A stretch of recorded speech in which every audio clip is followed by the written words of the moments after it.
do what they do. All right, we are live and we are talking about these two main muscles that I talked about. Let me turn down the light here. That's a little bit heavy, isn't it? Let's let's take this so it's a little bit better for everyone. There we go. Apologies on everyone. Hopefully that's a little bit better lighting. So, let's talk about tonight. Like I said, these are the two main muscles that I talked about in the last video. That was the rotatories. Okay, that was the number one. And then we had another huge muscle group that people don't think about a lot. So we're going to talk about that one also. Now I have two research-based ones looking at that. Now I have one that's all about post-surgical, okay? When we're looking at the rotatory, I'm going to go ahead and slide this over for us here so we can kind of see it here a little bit, at least off to the side for you all. So when we're looking at the rotatories, right, and the erector spinae, those two muscle groups.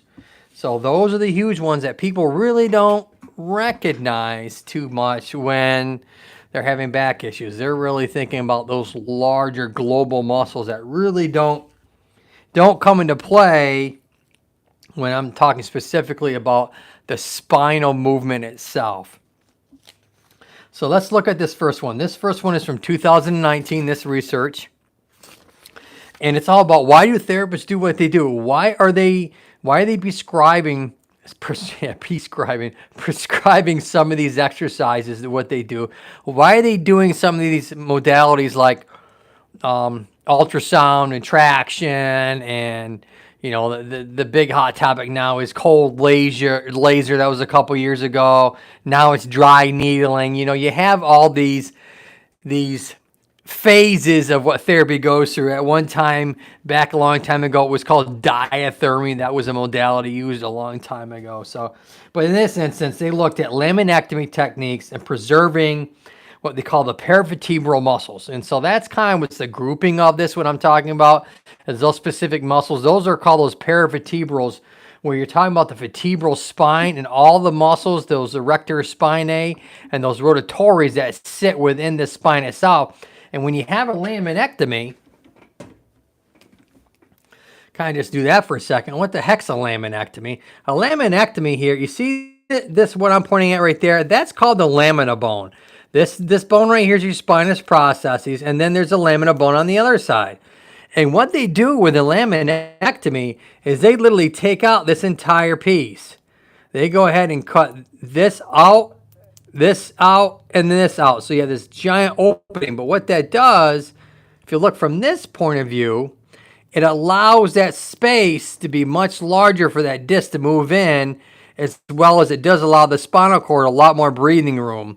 Now, what this little model doesn't show you is you have a large ligament. I'm going to put the pen right there. You have a large ligament right there, right where that pen is representative. It's called the anterior longitudinal ligament. And that runs the entire length of your spinal column. And that is kind of the barrier between your spinal cord and the disc. And so what happens is if that disc pushes back hard enough on it, it will indent that. Am I on the right side? Is it showing that correctly? No. There we go. If a disc is pushing on that, it will indent that spot, as well as push against the spinal cord, or definitely when it goes posterior lateral, it'll push on the this little nerve right here. So, which is off the spinal cord. The next thing you know, you're having shooting pain down your leg, if we're talking about the lower back. Excuse me. And so what they did is, in this case, they looked at the neck. They went up to the neck in this particular study. You can kind of relate it to the lower part of the spine, but in this case, it's representative of the neck. It's the best one I really could find that was fairly new. Everything else in this regard was really too old. The research was. I mean, we're talking 15, 20 years old, some of this research. So anything going back that far, I mean, you could utilize it a little bit, but it's like, okay. physical therapy as a whole, or even therapy as a general, if we're talking about OT, it's come a long ways in that period of time. So, all right. So, excuse me. This particular study, like I said, was done in 2019. And what they did is they looked at several things. They looked at the multifidus, they looked at the rotatories, and they dissected those. And so they were looking at, when they did the surgery, they were doing a C3 through C6 laminectomy. So they went and did a C3 through C6, which is a lot of cervical spine for cervical spine C3. So they had to do C3, C4, C5, and C6. So they did that many segments. It's darn near the whole cervical spine is what they did. So in doing that, if you think about it, it puts a lot of instability in the spine itself. And so they thought of, okay, maybe we'll try and preserve a lot of those muscles that literally, like I talk about, at least down here in this part, we're talking the lumbar spine, but it's all the way up through in regards to the neck. But they want to try and preserve those muscles that we talk about strengthening, because those are the initiators of the movement. And we want to see if we preserve those, is there a little more stability? Do they have to worry about now doing hardware and fusing the actual segments? Because you start cutting away a lot of the bone, it becomes unstable after a while. You have a lot of instability. So, excuse me. What they looked at here is they did some crude drawings on this. If you see that, they did. This is 2019, and they did some drawings like that. Interesting. So in this case, they did a hemilaminotomy. So they only did one side. So if you look at it this way, I'm going to put a little X around it. As you can see, they only did one segment. They only did one half of a hole. So how many patients did they have in this study? They did. They're not telling me in the methods. Interesting. They're not telling me the results. Okay, let's see if I can find it for you all. How many participants did they find in this study? I'm already going to be giving this a study of 1 if it doesn't tell me how many participants were in this study. Okay. We have performed this technique only on 2 patients in the last 3 months. Okay, so this is a study that was only had 2 participants in it. So right now it's going to get a half of 1. 2 participants, my Lord. Is this a research study, or is this just a... Yeah. Peer-reviewed. It's an investigation. That makes sense. Okay. So here's what they did. 2 patients in the last 3 months. Results of all cases were published when there were sufficient numbers that had been completed for the... Excuse me.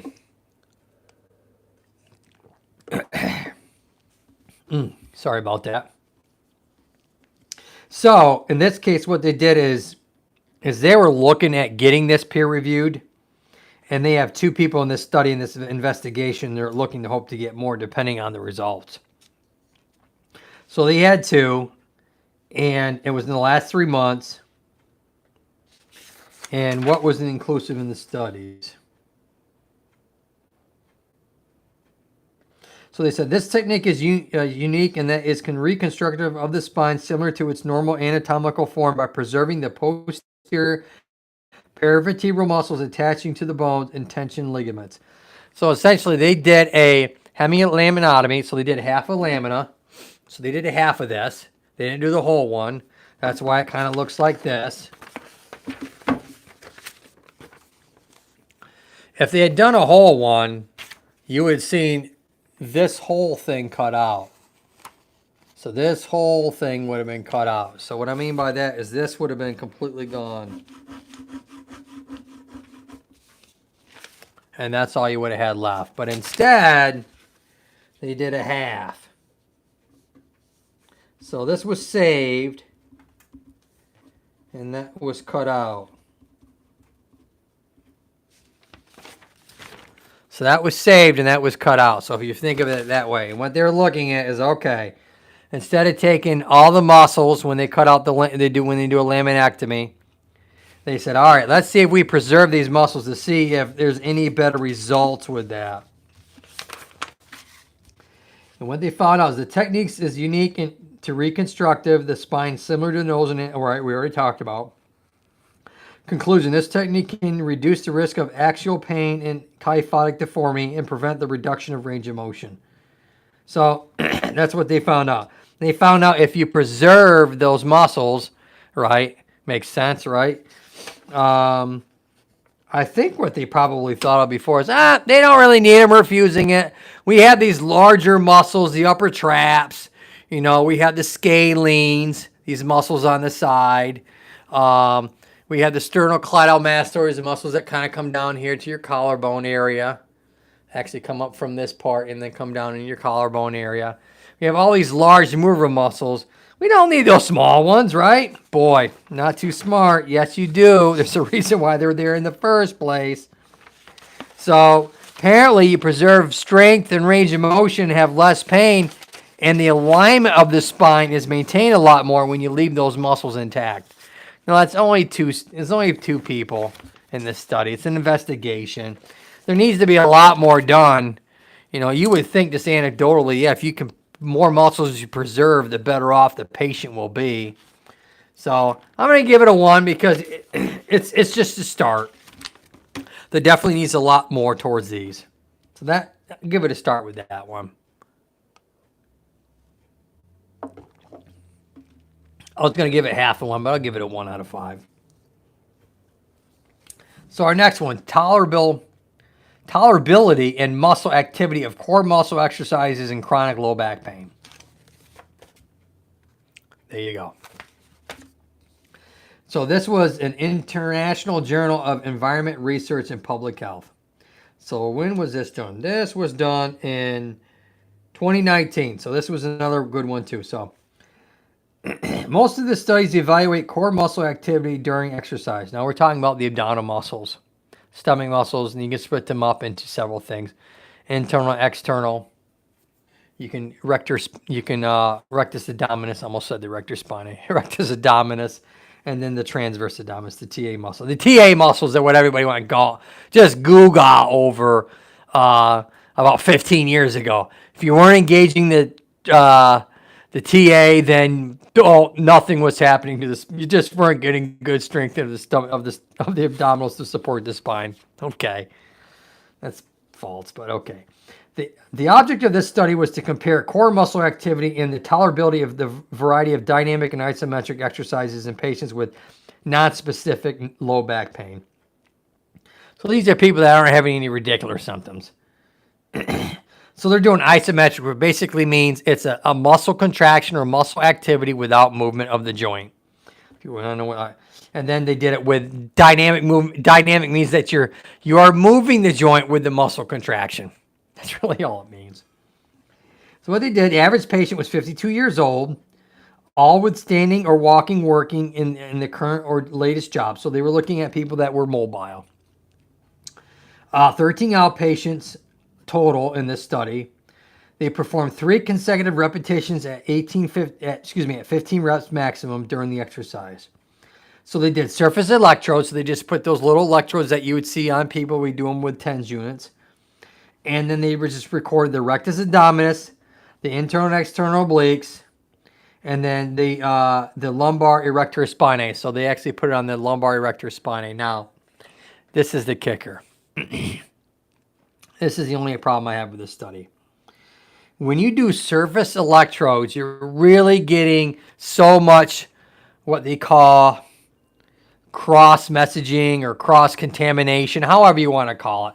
Essentially, if I put a surface electrode here, you have 3 layers that we've talked about of the muscles. To get to the erector spinae, which are the deep, deep, deep muscles of the spine, you have to go through all the other thick, large muscle groups that are going to get cross-contaminate, and you're not really going to get a good, unless you put a needle down into that erector spinae, but it wasn't. This was a surface electrode. So I'm going to already call kind of bogus on this one because of that.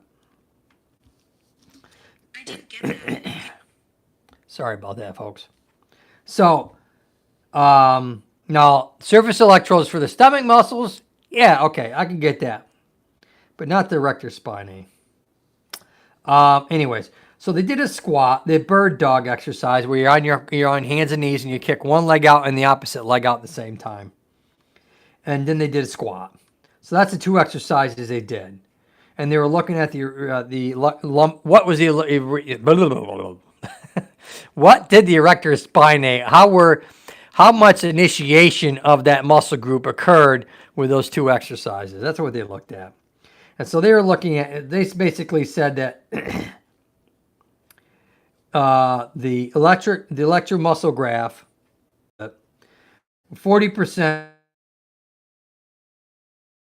except for the lateral plank. So the third thing well, yeah, I mean, the lateral plank is hard. If you have any weakness at all, you're going to compensation in the shoulder, compensation in the neck. You know, you might get some rotation if you don't have enough core strength. So a lateral plank is very hard for a lot of people. That's an advanced exercise to get someone to research study. But anyways, okay, all exercises were tolerated except for that one. Oh boy. In conclusion, the present study provided a variety of dynamic and isometric exercises where muscle activity values and tolerability can be used as guided to design evidence-based exercise programs for outpatients with non-specific low back pain. So let me tell you this. Almost any non-specific low back that someone comes into contact, you can go ahead and look in my back protocol on this one. It was a professor a long time ago. He literally said to the class, I should say, hey, if you don't have a clue what's going on with this back person, you evaluate them, all the x-rays, all the diagnostic testing's coming up inconclusive. Start out with a walking program. That's literally what they said.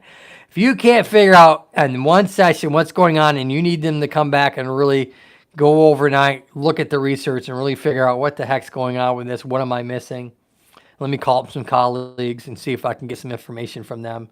Maybe they have some experience in this scenario. They always say, give them a walking program. As I've talked about this a lot of times, you improve mobility, you're reducing the that C letter curve in the lower part of the spine. You're getting that lumbar lordotic curve when you walk. You're getting synovial fluid. Motion is lotion. Talked about that a lot of times. Within the joints that just crave synovial fluid, and when you sit too long, you squeeze that synovial fluid out. So what I mean by that is any exercise program that has to do with any type of core strengthening is going to be beneficial for someone that has just non-specific low back pain, because usually non-specific localized low back pain is usually someone who's sedentary, who has some sort of generalized muscle tightness because they are so sedentary. They have a lot of weakness, which is obviously any strengthening program is going to help improve. It's literally you throw a dart at the board. If you give them a generalized flexibility, generalized core strengthening, tell them to get up and move around, so it gets them out of that static position, whether it's playing video games all day or whether it's watching TV too much or maybe sitting in an office chair too much. And so they're just irritating the facet joint that maybe has some arthritis in it, or they're irritating the vertebral body that maybe has some arthritis in it, or maybe they're irritating the disc that has some degeneration in it. You know, it's just kind of like chronic generalized pain. If you go ahead and give someone that program, i.e., if you go ahead and do exactly what I just said and you just have non-specific localized back pain, you're going to be fine in probably 4 to 6 weeks. And that's no joke. This whole research, you can look at it, and it goes over all kinds of, it has all kinds of data in it to try and justify, to standardize, okay, they did a squat, they all did the squat the same way, they did a lateral or side plank, they all did the side plank the same way, they all did the same isometric exercise, they all did it the same way. That way it's universal, so you can go ahead and make universal conclusions. So they basically it says here 8 or 9 exercises. Some people couldn't do the lateral plank, so they took it out. So there you go. There's another part of the study that kind of blows it up, because you can kind of say, okay, you got to give everybody the same exercise. If you give them 8 or 9 exercises, really too many exercises. You need to give someone 3. We did research a long time ago, probably 25 years ago now, that says if you give someone more than 3 exercises to do at home, they ain't going to do any of them. Okay? You give them 1 or 2, and they need to be globalized. They need to be somewhat, 3 or 4 muscle groups, multi-joint. That way you kind of get your bang for your bucks, that hopefully they'll do those exercises. And then you can hopefully convince them in the clinic. But giving someone 8 or 9 exercises is just not realistic anymore. People just aren't going to do it. If they're going to do 8 or 9 exercises, they probably wouldn't have come to you in the first place. Or maybe maybe you'll get lucky, they'll come to you for a few visits. And I know that's just, I'm painting a broad paintbrush here, strokes with that. But, overall, if you ask 10 physical therapists, they probably 8 or 9 of them would say exactly what I just said. Hopefully, if they're worth their mustard, or their weight in sweat, so to speak. Going back to the old Italians and what they would probably say. So yeah, there's a lot of good references in here. They're old. I mean, this is from 2019, but this references went all the way back to 1996 with McGill, when it talks about quantitative intramuscular myoelectric activity. And this was of the quadratus laborum. So they based some of this stuff, electro testing, EMGs and stuff like that, on some old studies. But the old studies were based on a different muscle group. It was based on the quadratus laborum muscle. It wasn't even based on the abdominal. So that, if you're going to go ahead and tag other research to justify your research, you need to make sure you're okay. Yeah, you're using the same techniques, in this case EMGs, the surface electrodes, but you don't have the same muscle group. The quadratus laborum is a deep muscle. We've talked about that. The erector spinae are even deeper yet. So you might get some electrode activity with the quadratus laborum, that QL muscle. You're not signing up for me when it comes to the erector spinae. I don't think they got what they said they got when it comes to activation of that particular muscle when they're doing the squat, when they're doing this or that and the other thing. I mean, I would say it's working because it's an initiator of movement. That's what this muscle group does. It initiates those movements, and it's so I don't need an EMG. Just basic biomechanics and kinesiology would tell me that. So I'm going to give this a 1 also. I'm not impressed. There's a lot of holes to this. There is a lot of holes in this study.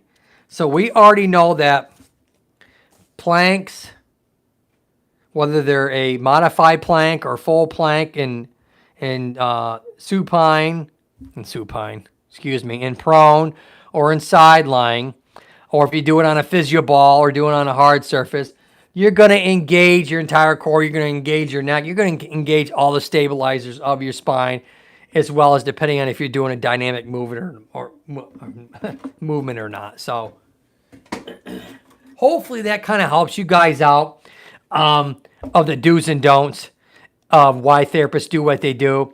I wasn't too impressed with these 2 studies.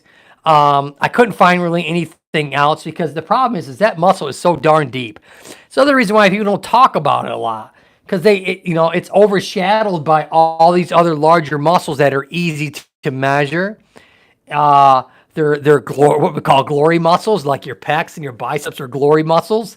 That erector spinae and the rotatory, they're not. They do a lot of work, but they like I said, they get overshadowed by some of those. But hope you guys like this episode, and hope you'll give me a DM down below if you have any questions. And like I always say, we'll see you next time. And